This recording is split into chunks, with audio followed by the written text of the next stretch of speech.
মহান আল্লাহ তাআলার দরবারে আশ্রয় প্রার্থনা করছি, যিনি এই বিশ্ব জাহানের মালিক। পবিত্র কোরআনে মহান আল্লাহ তাআলা এমন এক জাতির ব্যাপারে আলোচনা করেছেন যারা মহান আল্লাহ তাআলার অবাধ্য হয়েছিল। এই কারণে মহান আল্লাহ তাআলা এদেরকে কঠোর শাস্তি দিয়েছিলেন। পবিত্র কোরআনে এই কাহিনীগুলিকে নিদর্শন হিসেবে উল্লেখ করা হয়েছে। আজকের ভিডিওতে আমরা এমন এক সম্প্রদায়কে নিয়ে আলোচনা করব যারা কুফরি করেছিল এবং মহান আল্লাহ তাআলার দান করা নিয়ামতকে অস্বীকার করেছিল এবং একজন নবীর সঙ্গে চরম বিশ্বাসঘাতকতা করেছিল। এই সম্প্রদায়ের উপর মহান আল্লাহ তাআলা এতটাই অসন্তুষ্ট হয়েছিলেন যে তিনি এই সম্প্রদায়কে শূকর বানিয়ে দিয়েছিলেন। এই সম্প্রদায়ের জন্য যে নবীকে পাঠানো হয়েছিল তিনিও তার সম্প্রদায়কে অভিশাপ দিয়েছিলেন। এখন প্রশ্ন হচ্ছে, কারা ছিল এই অভিশপ্ত সম্প্রদায়? এই সম্প্রদায়ের মানুষেরা কোন ধরনের অপরাধের সঙ্গে যুক্ত হয়েছিল? মহান আল্লাহ তাআলা কেন তাদেরকে শূকর বানিয়ে দিয়েছিলেন? পবিত্র কোরআন এবং হাদিসের আলোকে আমরা এই প্রশ্নগুলির উত্তর খুঁজে বের করার চেষ্টা করব। মূল কাহিনী শুরু করার আগে ভিডিওটি লাইক করে চ্যানেলটি সাবস্ক্রাইব করুন। এই ভিডিও সম্পর্কে আপনার যে কোনো মতামত কমেন্ট করে জানাতে ভুলবেন না। চলুন শুরু করা যাক। এই কাহিনী জানতে হলে আমাদেরকে ফিরে যেতে হবে নূহ আলাইহিস সালামের মহাপ্লাবনের পরবর্তী সময়ে।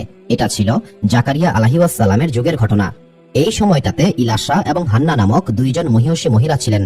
ইলাশা ছিলেন নবী জাকারিয়া আলাইহিস সালামের স্ত্রী, অন্যদিকে হান্নার স্বামী ছিলেন ইমরান। ইমরান ছিলেন তৎকালীন সময়ের অত্যন্ত সৎ এবং নেককার একজন মানুষ।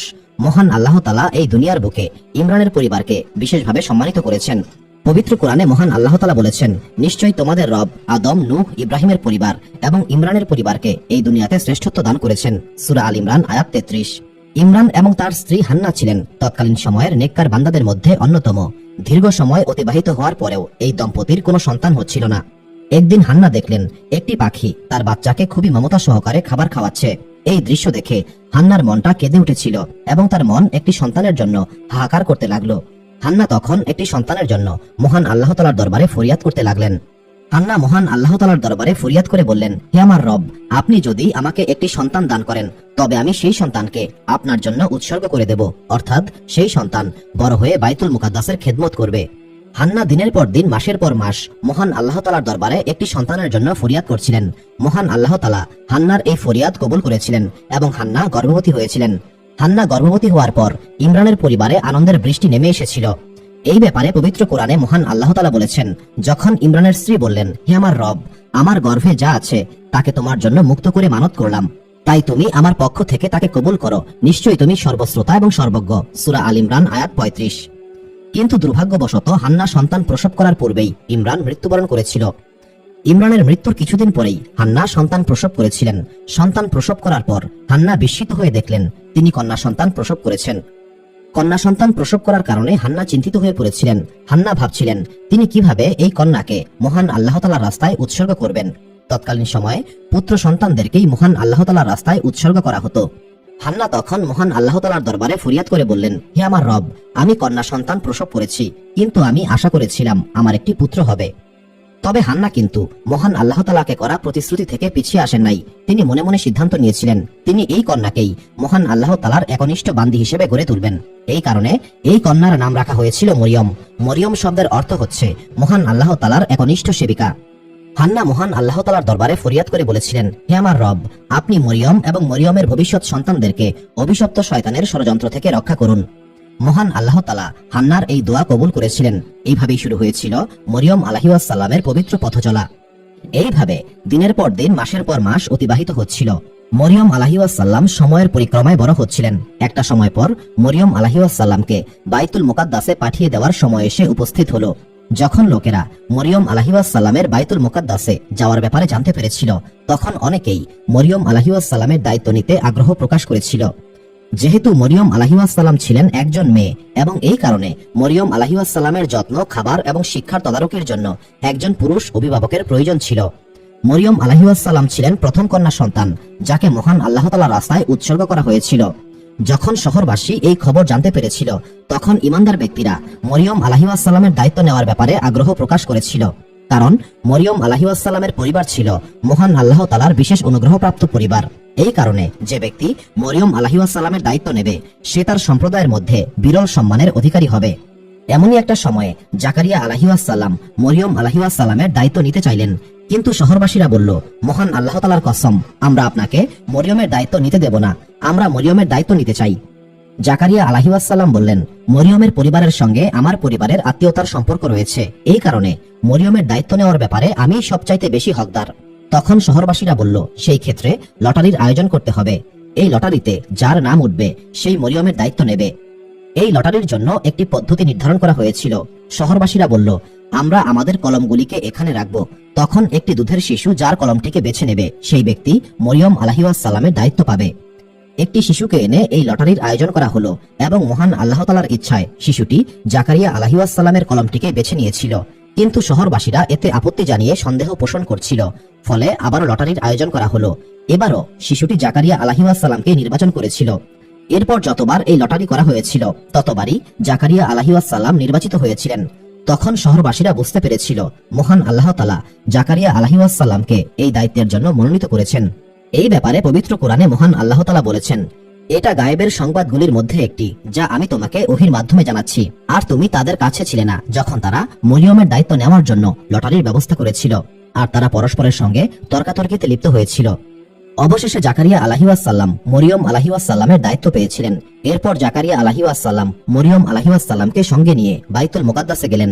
সেখানে মরিয়ম আলাইহিস সালামের জন্য মেহরাবের মতো একটি কক্ষ নির্মাণ করা হয়েছিল। এই কক্ষটি সাধারণ মানুষ থেকে বিচ্ছিন্ন ছিল। মরিয়ম আলাইহিস সালাম এই কক্ষেই বসবাস করতেন এবং মহান আল্লাহ তাআলার ইবাদতে মশগুল হতেন। অন্যদিকে জাকারিয়া আলাইহিস সালাম মরিয়ম আলাইহিস সালামের অভিভাবক হিসেবে খাবার এবং পানি নিয়ে আসতেন এবং মরিয়ম আলাইহিস সালামের দেখাশোনা করতেন।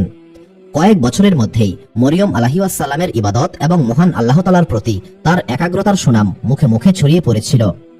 এই সময়টাতে মরিয়ম আলাইহিস সালাম তাওরাতের উপর গভীর পাণ্ডিত্য অর্জন করেছিলেন।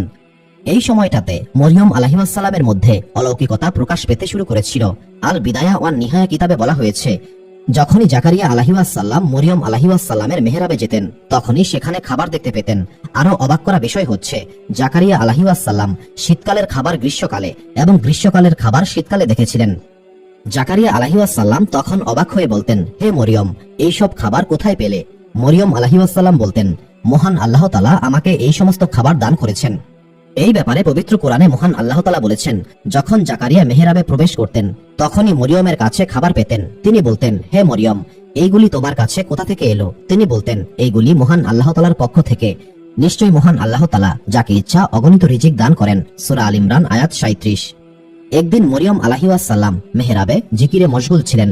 এমন সময় জিব্রাইল আলাইহিস সালাম সেই মেহরাবে উপস্থিত হয়ে বললেন, হে মরিয়ম, হে মরিয়ম। মরিয়ম আলাইহিস সালাম বিস্মিত হয়ে ভাবলেন, এই নির্জন স্থানে তাকে কে ডাকছে? তখন জিব্রাইল আলাইহিস সালাম আবারও বললেন, হে মরিয়ম, মহান আল্লাহ তাআলা আপনাকে নির্বাচিত করেছেন।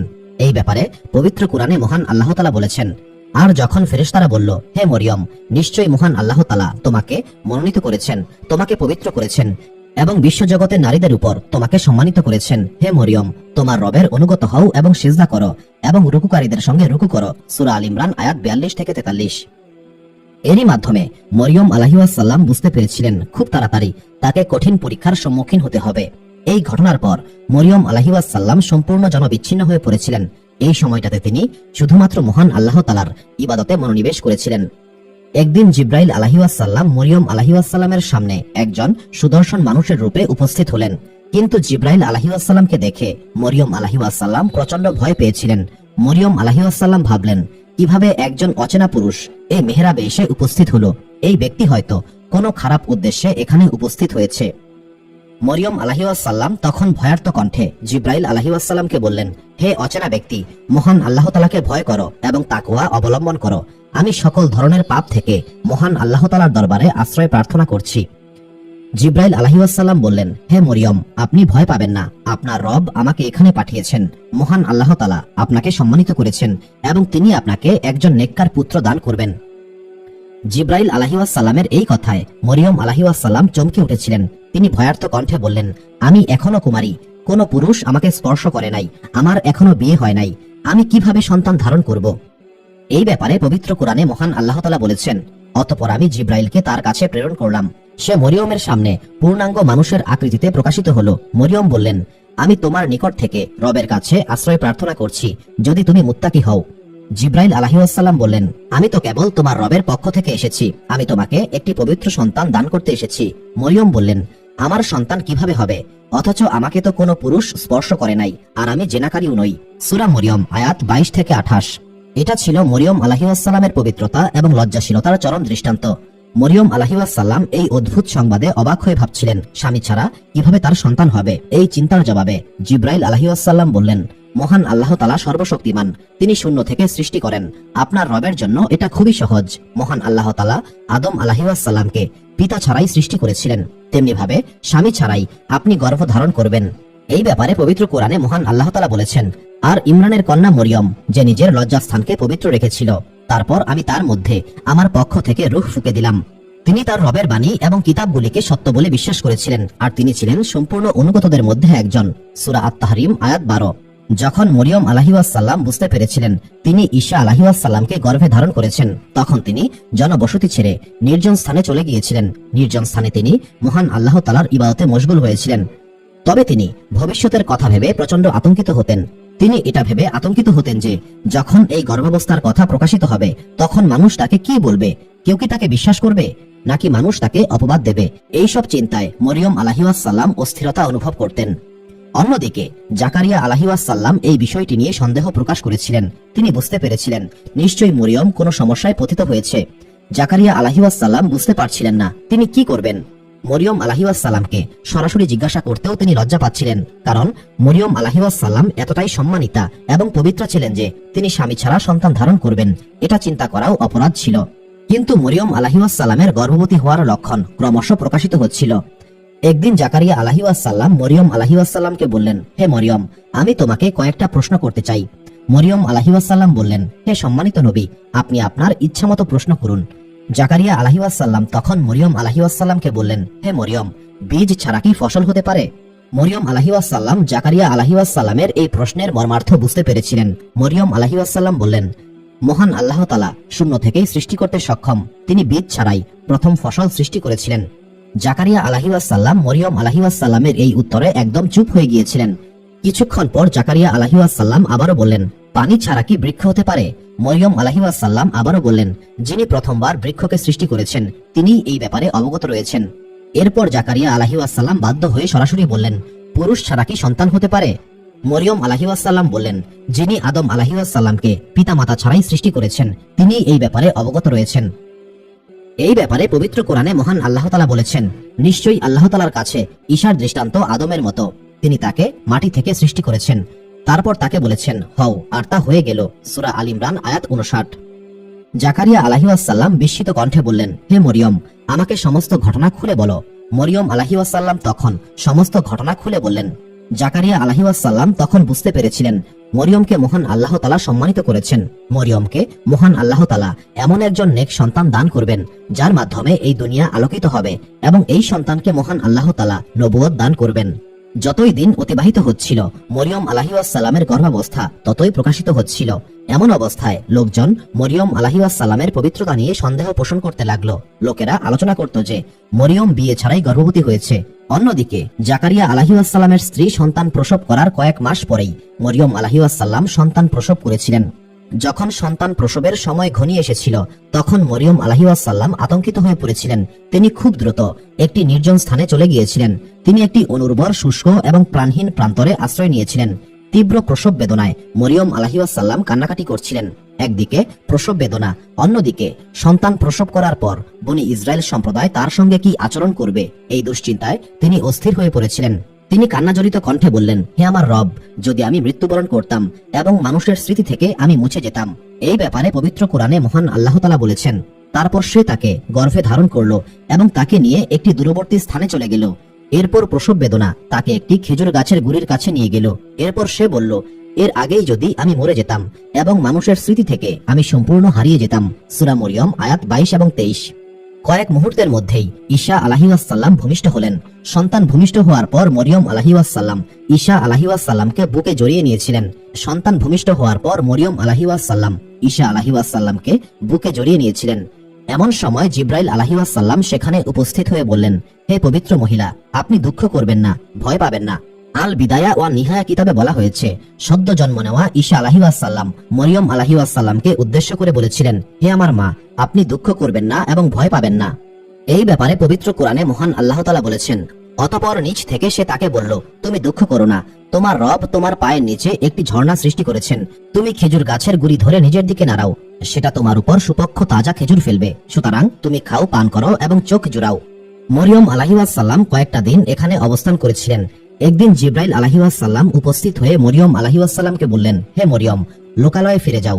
যখন মানুষ তোমাকে এই সন্তানের ব্যাপারে প্রশ্ন করবে তখন তুমি নিশ্চুপ থাকবে। এই ব্যাপারে পবিত্র কোরআনে মহান আল্লাহ তাআলা বলেছেন, অতঃপর তুমি যদি কোনো মানুষকে দেখো তবে বলো, আমি আমার রবের জন্য কথা না বলার মানত করেছি, তাই আমি আজ কোনো মানুষের সঙ্গে কথা বলবো না। সূরা মরিয়ম আয়াত 26। যখন মরিয়ম আলাইহিসসালাম লোকালয়ে উপস্থিত হলেন তখন শহরবাসীরা মরিয়ম আলাইহিসসালামকে কেন্দ্র করে জমায়েত হতে লাগলো। এরপর তারা মরিয়ম আলাইহিসসালামকে অশ্রাব্য ভাষায় গালি দিতে লাগলো। মরিয়ম আলাইহিসসালামের সম্মান এবং পবিত্রতা নিয়ে প্রশ্ন করতে লাগলো। কেউ কেউ তাকে পাথর নিক্ষেপ করছিল। এত কিছুর পরেও মরিয়ম আলাইহিসসালাম মহান আল্লাহ তাআলার আদেশে একদম চুপ ছিলেন। যদিও বনি ইসরায়েল সম্প্রদায়ের এই ধরনের আচরণে মরিয়ম আলাইহিসসালাম খুবই কষ্ট পেয়েছিলেন। বনি ইসরায়েল সম্প্রদায়ের লোকেরা মরিয়ম আলাইহিসসালামকে বলল, হে মরিয়ম, এই সন্তানের পিতাকে? এই সন্তান কিভাবে তোমার গর্ভে আসলো? হে মরিয়ম, তোমাকে আমরা সম্মানিত এবং পবিত্র হিসেবেই জানতাম। তুমি ইমরানের কন্যা, অথচ তুমি আমাদেরকে হতাশ করেছ। হে অভিশপ্ত মহিলা, তোমার এই সন্তানের পিতাকে? আমরা তোমাকে পাথর ছুঁড়ে হত্যা করব। মরিয়ম আলাইহিসসালাম শান্ত কণ্ঠে বললেন, এই সন্তানের পিতার ব্যাপারে এই সন্তানকেই প্রশ্ন করুন। মরিয়ম আলাইহিসসালামের এই উত্তরে বনি ইসরায়েল সম্প্রদায় প্রচন্ড ক্ষুব্ধ কণ্ঠে বলল, হে ইমরানের কন্যা, তুমি আমাদের সঙ্গে ঠাট্টা করছো। এই দুধের শিশু কিভাবে আমাদের সঙ্গে কথা বলবে? এই ব্যাপারে পবিত্র কোরআনে মহান আল্লাহ তাআলা বলেছেন, অতঃপর মরিয়ম শিশুটিকে কোলে নিয়ে তার সম্প্রদায়ের কাছে এলো। তারা বলল, হে মরিয়ম, তুমি তো এক জঘন্য জিনিস নিয়ে এসেছো। হে হারুনের বোন, তোমার বাবা খারাপ মানুষ ছিলেন না এবং তোমার মা জেনাকারী ছিল না। তখন মরিয়ম ওই শিশুটির দিকে ইশারা করলো। তারা বলল, সে দোলনায় থাকা শিশু, সে আমাদের সঙ্গে কিভাবে কথা বলবে? সূরা মরিয়ম আয়াত 27 থেকে 29। এমন সময় মহান আল্লাহ তাআলার ইচ্ছায় ঈসা আলাইহিসসালাম স্পষ্ট কণ্ঠে বললেন, হে বনি ইসরায়েল সম্প্রদায়, মহান আল্লাহ তাআলা আমাকে সৃষ্টি করেছেন। তিনি আমাকে পিতা ছাড়াই অলৌকিকভাবে এই দুনিয়াতে পাঠিয়েছেন। মহান আল্লাহ তাআলা হচ্ছেন সর্বশক্তিমান, তিনি শূন্য থেকে সৃষ্টি করতে পারেন। ঈসা আলাইহিসসালামের কথায় বনি ইসরায়েল সম্প্রদায়ের লোকেরা বিস্ময়ে হতবিহ্বল হয়ে পড়েছিল। তারা এটা ভেবে অবাক হচ্ছিল যে দোলনায় থাকা একটি শিশু কিভাবে এমন স্পষ্ট ভাষায় কথা বলতে পারে। এটা ছিল মহান আল্লাহ তাআলার পক্ষ থেকে একটি অনন্য নিদর্শন।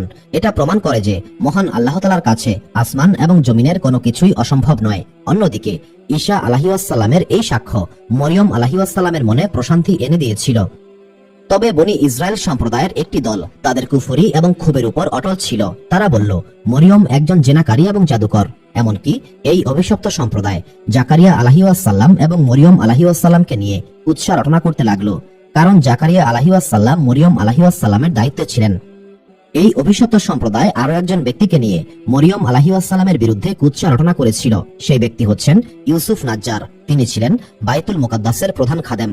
তবে বনি ইসরায়েল সম্প্রদায়ের এত অপবাদের পরেও মরিয়ম আলাইহিসসালাম একদম নিশ্চুপ ছিলেন, কারণ মহান আল্লাহ তাআলা মরিয়ম আলাইহিসসালামকে চুপ থাকতে বলেছিলেন। মরিয়ম আলাইহিসসালাম মহান আল্লাহ তাআলার আদেশ পালন করছিলেন। অন্যদিকে জাকারিয়া আলাইহিসসালাম পরম মমতায় ঈসা আলাইহিসসালামকে বুকে তুলে নিয়েছিলেন।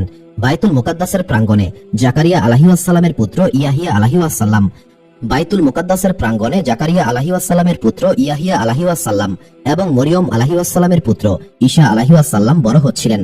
ইয়াহিয়া আলাইহিসসালামকে মহান আল্লাহ তাআলা নবুয়ত দান করেছিলেন। যতই দিন অতিবাহিত হচ্ছিল ঈসা আলাইহিসসালামের মধ্যে অলৌকিকতা প্রকাশ পাচ্ছিল। আল বিদায়া ওয়ান নিহায়া কিতাবের ঈসা আলাইহিসসালামের অধ্যায়ে বলা হয়েছে, শিশু অবস্থায় ঈসা আলাইহিসসালাম অন্য শিশুদেরকে বলতেন, হে অমুক, তুমি কি জানো তোমার মা আজ তোমার জন্য কোথায় খাবার লুকিয়ে রেখেছেন? তখন সেই শিশু অবাক হয়ে বলতো, তুমি এটা কিভাবে জানলে?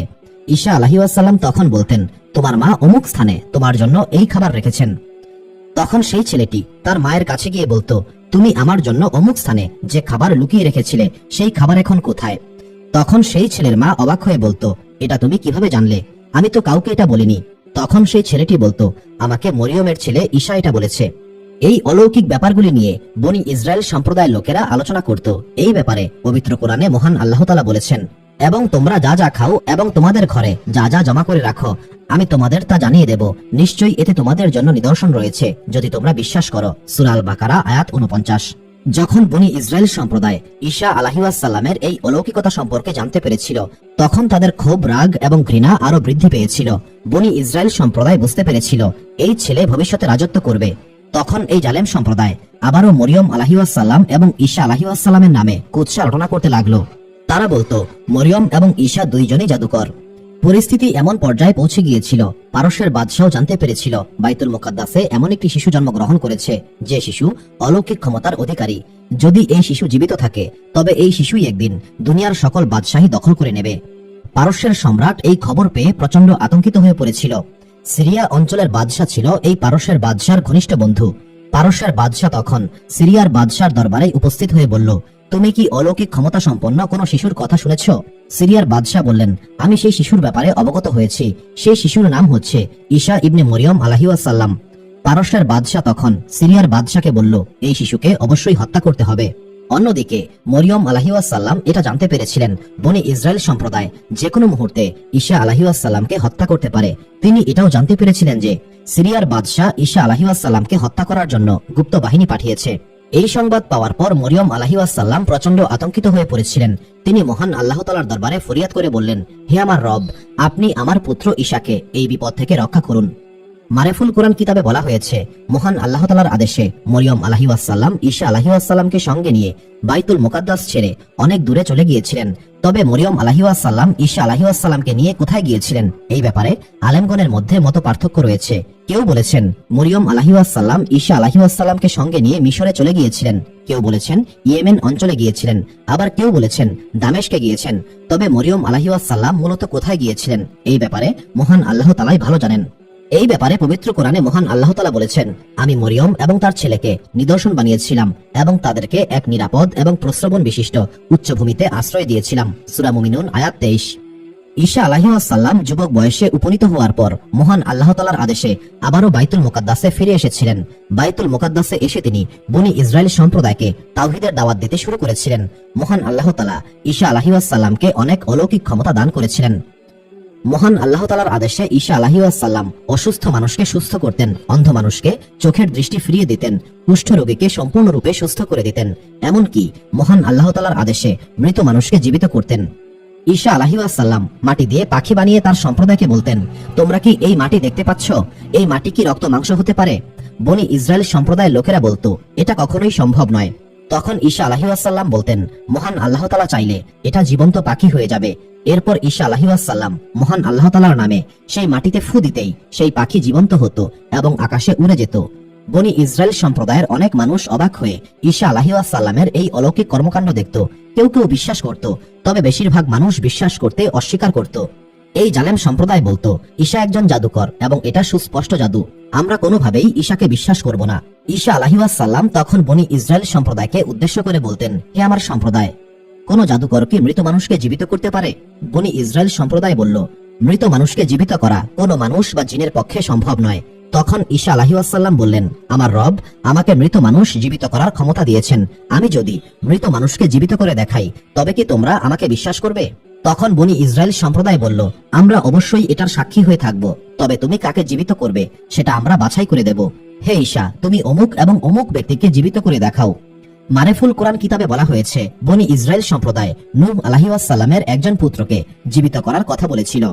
ঈসা আলাইহিসসালাম তখন নির্ধারিত ব্যক্তির কবরের পাশে গিয়ে বললেন, হে অমুক, মহান আল্লাহ তাআলার আদেশে কবর থেকে বের হও। ঈসা আলাইহিসসালাম পরপর 3 বার আহ্বান করার পর কবর থেকে উক্ত মানুষেরা জীবিত অবস্থায় উঠে এসেছিল। এখানে একটা বিষয় কিন্তু মনে রাখতে হবে, মৃত মানুষকে জীবিত করার ক্ষমতা কিন্তু ঈসা আলাইহিসসালামের ছিল না। জীবন এবং মৃত্যুর মালিক হচ্ছেন মহান আল্লাহ তাআলা। তিনি জীবন দান করেন এবং তিনি মৃত্যু ঘটান। ঈসা আলাইহিসসালাম শুধুমাত্র মহান আল্লাহ তাআলার আদেশ পালন করেছেন। এত কিছুর পরেও বনি ইসরায়েল সম্প্রদায়ের বেশিরভাগ মানুষ ঈমান কবুল করে নাই। অল্প কয়েকজন মাত্র ঈমানকে কবুল করেছিল। বনি ইসরায়েল সম্প্রদায়ের বেশিরভাগ মানুষেরা বলল, ঈসা একজন মিথ্যুক এবং জাদুকর। একটা পর্যায়ে এই জালেম সম্প্রদায় ঈসা আলাইহিসসালামকে হত্যা করার পরিকল্পনা করতে লাগলো, কিন্তু মহান আল্লাহ তাআলা ঈসা আলাইহিসসালামকে এই জালেম সম্প্রদায়ের ষড়যন্ত্র থেকে সুরক্ষিত রেখেছিলেন। এই ব্যাপারে পবিত্র কোরআনে মহান আল্লাহ তাআলা বলেছেন, আর যখন তুমি আমার আদেশে কাদা দিয়ে পাখির মতো আকৃতি তৈরি করতে, তারপর তাতে ফু দিতে, আর তুমি আমার আদেশ মতো জন্মান্ধ এবং কুষ্ঠ রোগীকে সুস্থ করতে এবং আমার আদেশে মৃতদেরকে জীবিত করে তুলতে, আর যখন তুমি বনি ইসরায়েলের কাছে স্পষ্ট প্রমাণ নিয়ে এসেছিলে, তখন আমি তাদের হাত তোমার থেকে নিবৃত্ত রেখেছিলাম। তখন তাদের মধ্যে যারা কুফরি করেছিল তারা বলেছিল, এটা তো স্পষ্ট জাদু ছাড়া আর কিছু নয়। সূরা আল মাইদা আয়াত 110। এই পর্যায়ে এসে বনি ইসরায়েল সম্প্রদায় দুই ভাগে বিভক্ত হয়ে পড়েছিল। একটি দল ঈসা আলাইহিসসালামের দাওয়াতকে কবুল করেছিল এবং অপর দল ঈসা আলাইহিসসালামের দাওয়াতকে কবুল করে নাই। যে দলটি ঈসা আলাইহিসসালামের দাওয়াতকে কবুল করেছিল সেই দলে লোক সংখ্যা ছিল খুবই কম। যারা ঈসা আলাইহিসসালামের দাওয়াতকে কবুল করেছিল তাদেরকে হাওয়ারি বা সাহায্যকারী বলা হতো। এই ব্যাপারে পবিত্র কোরআনে মহান আল্লাহ তাআলা বলেছেন, আর যখন আমি হাওয়ারিদেরকে এই মর্মে নির্দেশ দিয়েছিলাম, তোমরা আমার এবং আমার রাসূলের প্রতি ঈমান আনো, তারা বলেছিল, আমরা ঈমান আনলাম, আর আপনি সাক্ষী থাকুন, আমরা অবশ্যই মুসলিম বা আত্মসমর্পণকারী। সূরা আল মাইদা আয়াত 111। যখন ঈসা আলাইহিসসালামের অনুসারীদের সংখ্যা দিন দিন বৃদ্ধি পাচ্ছিল, তখন বনি ইসরায়েল সম্প্রদায় ঈসা আলাইহিসসালামকে হত্যা করার পরিকল্পনা করতে লাগলো। একদিন ঈসা আলাইহিসসালাম তার অনুসারীদেরকে উদ্দেশ্য করে বললেন, তোমরা কে কে মহান আল্লাহ তাআলার রাস্তায় অটল থাকবে? তখন ঈসা আলাইহিসসালামের সাহাবীরা বললেন, মহান আল্লাহ তাআলার রাস্তায় আমরা আপনার সাহায্যকারী। হে ঈসা, আমরা আপনাকে সাহায্য করব এবং আমরা বিশ্বাস করি আপনি মহান আল্লাহ তাআলার রাসূল, আমরা আপনার সহযোগী হব। এই বিষয়ে পবিত্র কোরআনে মহান আল্লাহ তাআলা বলেছেন, অতঃপর ঈসা যখন তাদের কুফরি বা অবিশ্বাস বুঝতে পারল, তখন সে বলল, মহান আল্লাহ তাআলার পথে কারা আমার সাহায্যকারী হবে? হাওয়ারীগণ বলল, আমরাই সাহায্যকারী হব। আমরা মহান আল্লাহ তাআলাকে বিশ্বাস করি, আপনি সাক্ষী থাকুন, আমরা মুসলিম। হে আমাদের রব, আপনি যা নাজিল করেছেন আমরা সেটার প্রতি ঈমান এনেছি এবং আপনার রাসূলকে অনুসরণ করছি, সুতরাং আপনি আমাদেরকে কৃতজ্ঞদের দলে অন্তর্ভুক্ত করুন। আর তারা ষড়যন্ত্র করেছিল, আল্লাহ তাআলাও কৌশল করেছিলেন, আর আল্লাহ তাআলাই হচ্ছেন সর্বশ্রেষ্ঠ কৌশলী। সূরা আল ইমরান আয়াত 52 থেকে 54। এইভাবে দিন অতিবাহিত হচ্ছিল। ঈসা আলাইহিসসালাম তার অনুসারীদেরকে ইনজিল কিতাবের শিক্ষা দিচ্ছিলেন। এমন সময় তারা ঈসা আলাইহিসসালামের কাছে একটি অদ্ভুত দাবি করে বসল। তারা ঈসা আলাইহিসসালামকে বলল, হে মহান আল্লাহ তাআলার নবী, আপনি আমাদেরকে এমন একটি নিদর্শন দেখান যাতে আমরা বুঝতে পারি মহান আল্লাহ তাআলা আমাদের আমলগুলিকে কবুল করেছেন এবং আমরা প্রশান্তি পাই। হে মহান আল্লাহ তাআলার রাসূল, আমাদের রব কি আমাদের জন্য আসমান থেকে খাবারে পরিপূর্ণ একটি দস্তরখান নামাতে পারেন না, যা আমরা চোখের সামনে দেখতে পাবো? হাওয়ারীদের এই কথায় ঈসা আলাইহিসসালাম প্রচন্ড রাগান্বিত হয়েছিলেন, কারণ এই জাতীয় কথাবার্তা এক ধরনের ধৃষ্টতা। ঈসা আলাইহিসসালামকে ক্রোধান্বিত হতে দেখে হাওয়ারীগণ আবারও বলল, আমরা আপনাকে সত্য রাসূল হিসেবে স্বীকার করছি, আমরা শুধুমাত্র মহান আল্লাহ তাআলার মহিমা দেখতে চাই, যাতে আমাদের অন্তর শীতল হয় এবং আমরা এই দিনের সাক্ষী হতে পারি। এই ব্যাপারে পবিত্র কোরআনে মহান আল্লাহ তাআলা বলেছেন, স্মরণ করো যখন হাওয়ারীগণ বলেছিল, হে মরিয়মের পুত্র ঈসা, তোমার রব কি আমাদের জন্য আসমান থেকে খাবারে ভরা একটি দস্তরখান নাজিল করতে পারবেন? সে বলেছিল, যদি তোমরা মুমিন হয়ে থাকো তবে মহান আল্লাহ তাআলাকে ভয় করো। তারা বলেছিল, আমরা সেখান থেকে খাবো এবং আমাদের অন্তর প্রশান্ত হবে এবং আমরা জানতে পারবো তুমি আমাদেরকে সত্য বলেছ এবং আমরা এই সাক্ষীদের অন্তর্ভুক্ত হতে পারবো। সূরা আল মাইদা আয়াত 112। হাওয়ারীগণের এই কথায় ঈসা আলাইহিসসালাম প্রচন্ড কষ্ট পেয়েছিলেন। মৃত মানুষকে জীবিত করা, মাটির পাখিকে জীবিত করা, কুষ্ঠ রোগীকে সুস্থ করা, এত সব নিদর্শনের পরেও এদের অন্তর প্রশান্ত হলো না। এদের মন আর কিভাবে প্রশান্ত হবে? ঈসা আলাইহিসসালাম দুঃখভরা কণ্ঠে বললেন, হে আমার সম্প্রদায়, আমি ভয় পাচ্ছি তোমরা হয়তো মহান আল্লাহ তাআলার যথাযথ শুকরিয়া আদায় করতে পারবে না। যদি তোমরা পরিপূর্ণ ঈমান রাখতে সক্ষম না হও তবে তোমাদের উপর যন্ত্রণাদায়ক শাস্তি নেমে আসবে। তখন হাওয়ারীগণ বলল, হে ঈসা ইবনে মরিয়ম, আপনি ভয় পাবেন না, আমরা সঠিক রাস্তা অনুসরণ করব এবং এর সাক্ষী হয়ে থাকব। যখন ঈসা আলাইহিসসালাম হাওয়ারীগণের অনর অবস্থান দেখলেন, তখন তিনি বললেন, হে আমার সঙ্গীগণ, তোমাদেরকে 30 দিন সিয়াম সাধনা করতে হবে। 30 দিন অতিবাহিত হওয়ার পর হাওয়ারীগণ আবারও সেই একই দাবি নিয়ে ঈসা আলাইহিসসালামের সামনে উপস্থিত হলো। ঈসা আলাইহিসসালাম তাদেরকে আরেকবার বুঝিয়ে বললেন, কিন্তু হাওয়ারীগণ তাদের দাবিতে অটল ছিল। এরপর ঈসা আলাইহিসসালাম মোটা কাপড় পরিধান করে মহান আল্লাহ তাআলার দরবারে ফরিয়াদ করতে লাগলেন। এই ব্যাপারে পবিত্র কোরআনে মহান আল্লাহ তাআলা বলেছেন, মরিয়মের পুত্র ঈসা বললেন, হে আমাদের রব, আপনি আকাশ থেকে আমাদের জন্য খাদ্য ভর্তি দস্তরখান নাজিল করুন, যা আমাদের এবং আমাদের পূর্ববর্তী পরবর্তী সকলের জন্য একটি উৎসবের দিন হবে এবং আপনার পক্ষ থেকে একটি নিদর্শন হবে। আর আপনি আমাদেরকে রিজিক দান করুন, নিশ্চয়ই আপনি সর্বোত্তম রিজিক দাতা। মহান আল্লাহ তাআলা ঈসা আলাইহিসসালামের এই দোয়া কবুল করে বললেন, আমি অবশ্যই আসমান থেকে খাবার পাঠাবো। তবে হে ঈসা, এরপর যে কুফরি করবে তাকে আমি এমন শাস্তি দেব যে শাস্তি এই বিশ্বজগতে আর কাউকে কখনো দেওয়া হয়নি। মহান আল্লাহ তাআলার এই আদেশে ঈসা আলাইহিসসালাম প্রচন্ড আতঙ্কিত হয়ে পড়েছিলেন। তিনি আবারও তার সম্প্রদায়কে উদ্দেশ্য করে বললেন, হে আমার সম্প্রদায়, মহান আল্লাহ তাআলা তোমাদের ইচ্ছা পূরণ করবেন। তবে এরপর তোমরা যদি কেউ কুফরিতে লিপ্ত হও তবে মহান আল্লাহ তাআলা তোমাদেরকে এমন শাস্তি দেবেন যে শাস্তি এই দুনিয়াতে আর কাউকে কখনো দেওয়া হয়নি। হাওয়ারীগণ বলল, হে মহান আল্লাহ তাআলার রাসূল, আপনি ভয় পাবেন না, নিশ্চয়ই আমরা বিশ্বস্ত থাকব। এরপর মহান আল্লাহ তাআলা আসমান থেকে দস্তরখান নাজিল করেছিলেন। হাওয়ারীগণ অবাক হয়ে দেখলেন দুইটি মেঘের খণ্ডের মধ্যে দিয়ে দস্তরখান নিচে নেমে আসছে। দস্তরখান যতই নিচে নেমে আসছিল, ঈসা আলাইহিসসালাম ততই মহান আল্লাহ তাআলার দরবারে দোয়া করছিলেন। তিনি বলেছিলেন, হে আমার রব, আপনি এই দস্তরখানকে গজব বা অভিশাপ হিসেবে নয়, বরং এই দস্তরখানকে শান্তি এবং বরকত বানিয়ে দিন। একটা সময় পর দস্তরখান মাটিতে নেমে আসলো। এই দস্তরখান এতটাই বিশাল ছিল যে এক প্রান্ত থেকে অপর প্রান্ত দেখা যাচ্ছিল না। এই দস্তরখানে এমন সব জান্নাতি খাবার ছিল যা এই দুনিয়ার মানুষ আগে কেউ কখনো দেখে নাই। তখন ঈসা আলাইহিসসালাম বললেন, মহান আল্লাহ তাআলা তোমাদের মনের ইচ্ছা পূরণ করেছেন, এবার তোমরা তৃপ্তি সহকারে খাও। হাওয়ারিগণ বলল, হে মরিয়মের পুত্র ঈসা, আপনি প্রথমে এই খাবার গ্রহণ করুন। আপনি খাবার গ্রহণ না করা পর্যন্ত আমরা খাবো না। ঈসা আলাইহিসসালাম তখন দরিদ্র, অসহায় এবং দুর্বল হাওয়ারিগণকে ডাকলেন। এই হাওয়ারিগণ সংখ্যায় ছিল কয়েক হাজারের মতো। ঈসা আলাইহিসসালাম হাওয়ারিগণকে বললেন, তোমরা প্রাণ ভরে খাও। খেতে খেতে হাওয়ারিগণ বলল, তারা এমন সুস্বাদু খাবার আগে কখনো খায়নি। শুধু তাই নয়, যারা যারা এই দস্তরখানের খাবার খেয়েছিল তাদের সমস্ত রোগ ব্যাধি সেরে গিয়েছিল।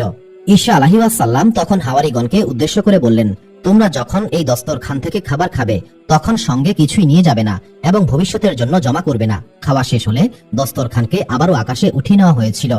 আল বিদায়া ওয়ান নিহায়া কিতাবে বলা হয়েছে, এই দস্তরখান প্রতিদিন মাটিতে নেমে আসতো এবং হাওয়ারিগণ পেট ভরে খাবার খেতেন।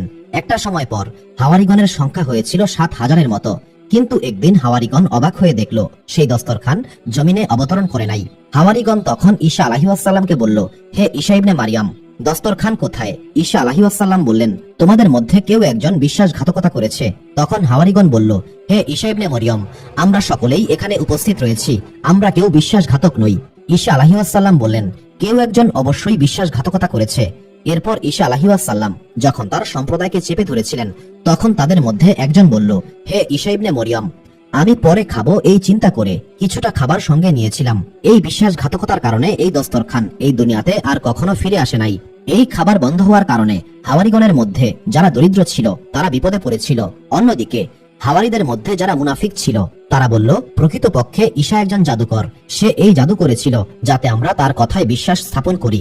যখনই আমরা তাকে বিশ্বাস করতে শুরু করেছি তখনই সে এই খাবার বন্ধ করে দিয়েছে। এই ভয়াবহ নাফরমানির কারণে মহান আল্লাহ তাআলা এই সম্প্রদায়ের উপর প্রচন্ড ক্ষুব্ধ হলেন। যারা যারা ঈসা আলাইহিসসালামের নামে কুৎসা রটনা করেছিল তাদেরকে মহান আল্লাহ তাআলা শুকর বানিয়ে দিয়েছিলেন। এই মানুষদেরকে মুনাফিক এবং ফেরাউনের সঙ্গে জাহান্নামের সর্বনিম্ন স্তরে রাখা হবে। এই কারণে আব্দুল্লাহ ইবনে ওমর রাদিয়াল্লাহু তাআলা আনহু বলতেন, সবচেয়ে কঠিন শাস্তি পাবে 3 শ্রেণীর মানুষেরা। তারা হচ্ছে মুনাফিক, দস্তরখানের হাওয়ারিগণের মধ্যে যারা কুফরি করেছিল এবং যারা ফেরাউনের দলবল। এই ব্যাপারে পবিত্র কোরআনে মহান আল্লাহ তাআলা বলেছেন, মহান আল্লাহ তাআলার কাছে পরিণামের দিক থেকে এর চেয়েও নিকৃষ্ট কারা? তারা হলো যাদেরকে মহান আল্লাহ তাআলা অভিশাপ দিয়েছেন, যাদের উপর তিনি ক্ষুব্ধ হয়েছেন এবং যাদের মধ্যে থেকে বানর এবং শূকর তৈরি করেছেন। সূরা আল মাইদা আয়াত 60। আল বিদায়া ওয়ান নিহায়া কিতাবে বলা হয়েছে, যাদেরকে শূকর বানানো হয়েছিল তারা 3 দিন জীবিত ছিল। 3 দিন পর তারা সকলেই একসঙ্গে মৃত্যুবরণ করেছিল। কারণ যাদেরকে মহান আল্লাহ তাআলা বিকৃত করে দেন তাদেরকে দীর্ঘদিন জীবিত রাখেন না এবং এদের কোনো বংশধরও এই দুনিয়াতে আসে না। এই ব্যাপারে নবী করিম সাল্লাল্লাহু আলাইহি ওয়াসাল্লাম বলেছেন, মহান আল্লাহ তাআলা যাদের চেহারা বিকৃত করেন তাদের কোনো বংশধর রাখেন না। সুপ্রিয় দর্শক মণ্ডলী, প্রতিদিন নতুন নতুন ভিডিও পেতে আমাদের চ্যানেলটি অবশ্যই সাবস্ক্রাইব করুন এবং পাশে থাকা বেল আইকনটি প্রেস করতে অবশ্যই ভুলবেন না এবং সেই সাথে আপনার যে কোনো মতামত আমাদের জানাতে আমাদের ভিডিওতে অবশ্যই কমেন্ট করুন। আশা করি আপনারা সবাই ভালো থাকবেন এবং সুস্থ থাকবেন। আসসালামু আলাইকুম।